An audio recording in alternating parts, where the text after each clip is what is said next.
There are two ways to close a mouth. One involves actually what we call a needle injector. So this is normally going into bone. So the wire holds it in place. Hello, I'm Victor M. Sweeney, licensed funeral director and mortician, and this is part 2 of Mortician Support. All right, first up, here's a question from lovely Nicole. How do morticians get into their profession? Like, what inspired them or whatnot to want to pursue that career? That is such a fine question.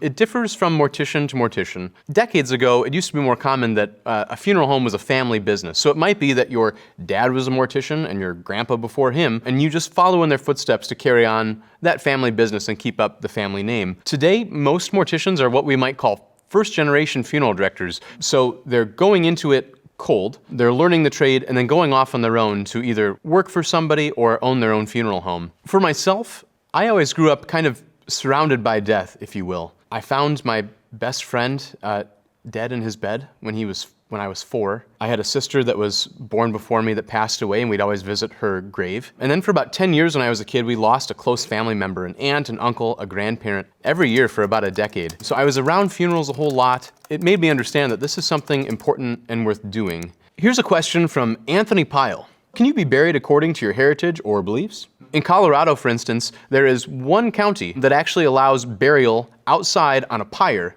So you could build a burial pyre out of wood and light up Grandpa if you were in that county and you had proper write-off from the government. Next up, we have from a total random, why do dead bodies get stiff? The proper term for the stiffening of bodies after death is called rigor mortis. So this would be when the muscles of the body tense up until the tissues themselves start to break down a little bit. So if a body is in rigor, and we don't want it to be, the best thing that we can do is what's called breaking rigor. Typically, you're gonna see rigor mortis in the joints is where it's primarily gonna be a problem. So to break rigor, all you actually have to do is manipulate those joints forcefully. And I'm talking bending those fingers way, way back. And after you do that a number of times, they'll loosen up. So then you can have the hands positioned properly. Our next question is from Alicia Wood.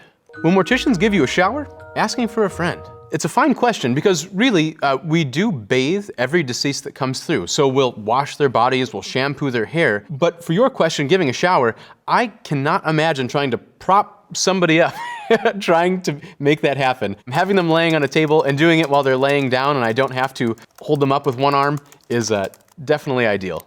Here's a question from Sovereign Insane. If somebody wished to be turned into a life-size doll after death, would it be legal? Absolutely not. Here's a question from VV Capitalism. How do morticians fix a body that was shot between the eyes? Like they just fill it in with silly putty? One of the things that we do and we work very hard on is what we call restoration. When someone's shot between the eyes, provided the rest of their head is there and we just have a bullet hole, first we'd probably want to pack it with cotton or some other firmer material. And then on the topmost layer, we're going to cover it with what's called wax. This wax is called the surface restorer. So I'll show you how it works. So we have a wax, it's softer than candle wax, but when it's introduced to the heat of the hand, it tends to soften up. And then this wax we can use to wax over a wound. See how it covers it just like that? And then we can get the proper texture with stippling and with brushwork, and then color over it after that and try to blend it in. Here's a question from Genealogy Jill. Are sky burials legal in the United States? So a sky burial is where you leave a body out on a high place for vultures and other animals to pick apart. It is not legal. Here's a question from Kelly Elizabeth. Ew. Do morticians really sew your mouth shut when you're dead? Hashtag the right. The answer to that is yes, and also no. You might be thinking that we're talking about sewing the lips. We generally don't sew the lips closed. You can imagine how much time and how much fine detail it would take to do that. There are two ways to close a mouth. One involves actually using suture to bring the jawbone up with a needle and some thread. This is a large S-curve needle. You would go up out of the nose, across the septum, back down, and then you're actually gonna go through the frenulum of your lip here. There's usually a little piece of skin. You'll go through that all on the inside of your mouth. Once you do that, you can just pull the two ends together and it tightens the jaw right up. The other method of closing a mouth is with what we call a needle injector. We have a mouth here, and we're gonna take this needle injector, and it's a piston, you see? It clicks. So this piston is gonna drive our sharp brad into the wood here, just as a demonstration. So this is normally going into bone. So there's our bottom one. There's our top one. And then you simply twist them together so the wire holds it in place. Once the jaw itself is closed, the lips and the rest of the mouth take their form very naturally. Here's a question from Haley Hay. How do morticians do people they know's bodies? I could never. I actually do that pretty frequently. And honestly, it's kind of nice because you know the person, you know how they do their hair, you know how they do their makeup, you know how they like to get dressed. And here's a question from Ambrin. When viewing my grandmother for her funeral, I noticed her nose looked odd.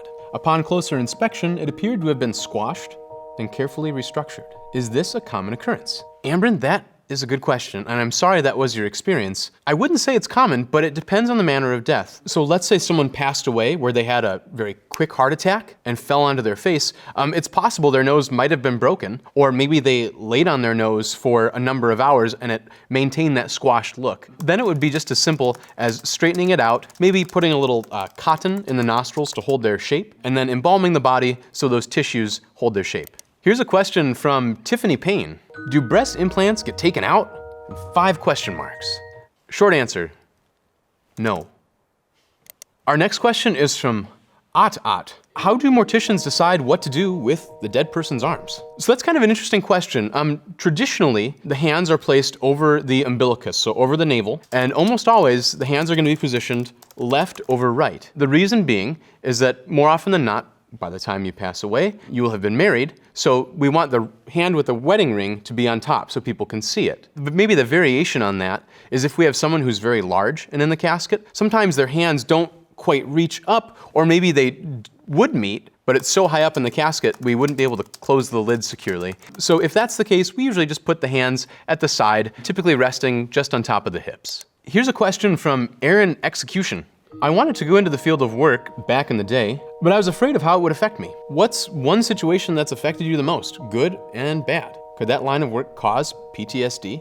Well, the truth of it is, it can be a very emotionally taxing job. You do see a lot of things that you just don't want to see. Graphic injury, increasingly decaying bodies, burying children. All those things are really, really, really hard. But there are a lot of good things too. For instance, when you come across a situation like that, you're in a position to actually help a family in a way that really nobody else can. As for it causing PTSD, maybe. I think it depends on the person. But I think if you put the idea that you're there to help first, kind of before your own emotional investment in it, that's probably the ticket to keeping you free of those kind of debilitating anxieties. Next up, we have a question from Horror of the Orient. Why do dead bodies have to be prepared and shit? Just toss me into the ocean.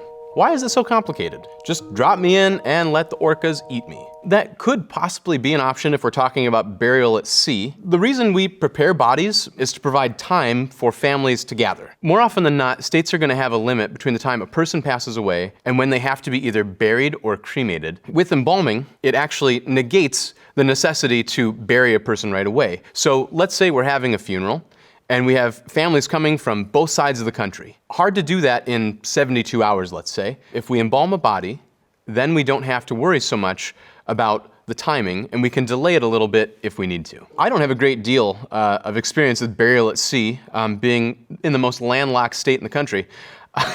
But there are protocols for shrouding and wrapping and then disposing of a body a certain number of miles out on the coast. So that way, when it goes overboard, it doesn't wash up on shore, and the orcas get to eat you just as you wished. Here's the next question from $. Do morticians really remove all the inside organs and put them at the foot of the dead person in the casket? Or is that a lie? Thankfully, that is an outright lie. Typically with an embalming, we don't have to remove the organs at all. They can just stay right in the body. Even if we have an autopsy in which the organs have been removed for study, they're typically placed back in the body cavity. So putting them in a bag at the end, not gonna happen. And at any rate, it's a huge liability. What if it broke open? Or what if it was just sloshing around in the end as you carried the casket out? You don't want that, we don't want that, no. Our next question is from Frantic Woman. Can morticians put facial expressions on the dead? That is a great question. Yes, more or less. So typically a person's facial expression will almost make itself when we close the jaw and set the features. Now, there are things we can do to help create a more pleasant expression. Things like filling in some of the cheek. Let's say they've gotten older, maybe losing some of their muscle tone. We can fill in the cheek with some cotton or possibly some fluid that we can inject in to bulk it up a little bit. One of the things that I always do is I put a little bit of cotton inside the mouth under the turn at your mouth when you smile. In my experience, generally people that smile more have nicer expressions when they're in the casket, and people that are frowners, they tend to frown in the casket as well. Here's a question from Jordan. Are all morticians this hot? The short answer to that is no. I usually look like a pasty, stringy, just stereotypical mortician, but when they put me in front of the lights with studio magic, I look very handsome. Our next question is from Elian. Hey, I have a question. What do you do if a person has died in some kind of accident and has a severe injury? For example, lost a limb. Do you fix the part of the body that was injured, decapitated, or do you simply put it back? Asking out of curiosity. Really, Elian, it depends on the type of injury and maybe the magnitude of it. So if someone loses a limb, let's say, if the limb is relatively intact apart from being severed from the body, we can rearticulate it and actually just sew up all the tissue around it, making sure it's properly embalmed. I have not, thankfully, had too much experience with decapitation, but the way a person handles that, you embalm the head independently from the rest of the body. And then when it comes time to rearticulate the head to the rest of the spinal column, you actually drive a dowel into the spine and then set the atlas of the head, the rest of the neck, on top of that dowel so you know it's in the proper place. Then it's just a matter of carefully stitching up the two ends of the skin together and waxing over it. Here's a question from the Crypto Knight. Do you know why dead bodies float? Yes, the reason for that is bacterial buildup in the abdomen that creates gas. That gas will cause the body to float. Here's a question from Dinah Jarrett, the 5-year-old questions. Why do dead bodies stink? Asked during breakfast, no less.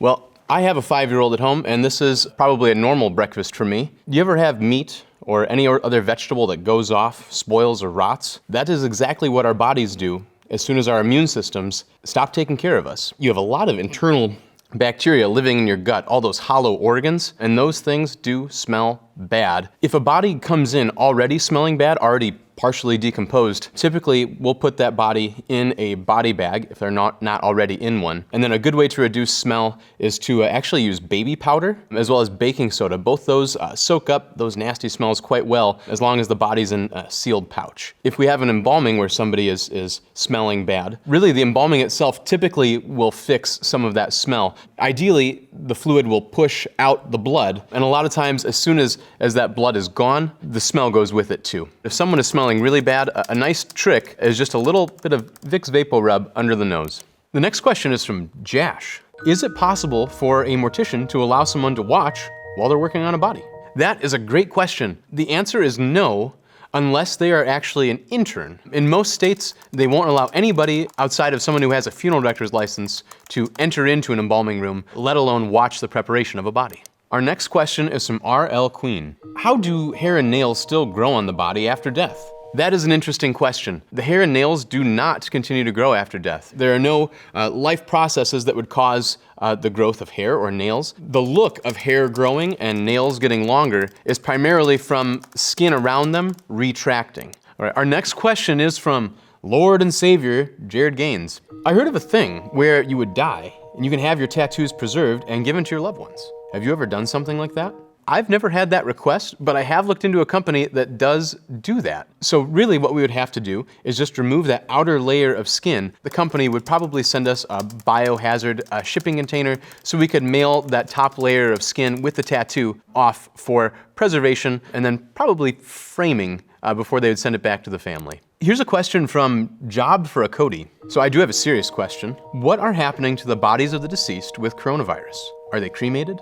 Are morticians wearing hazmat suits or something? That is such a good and relevant question. So when someone dies from coronavirus, they do not have to be cremated right away. We can embalm their body. It was kind of scary right away because I remember very distinctly handling bodies of people that had died of the coronavirus before we knew how it was spread. We always wore the maximum number of personal protective equipment that we could. So not quite a hazmat suit, but the next thing closest to it. Coronavirus is spread by droplet infection, right? By respiration from the body. Whenever whenever you manipulate a body, let's say from the place of death, there is going to be some expulsion out of the lungs. Right as coronavirus started, we would start to shroud every body with a plastic shroud to contain in any sort of expulsion from their mouth, whether aspiration or just simply breath. You wouldn't normally think that that would be a problem with a dead body, but as it turns out, we would always see kind of foggy condensation on that plastic shroud right around the face. And that's it. Thank you for all your great questions again. I was happy I could inform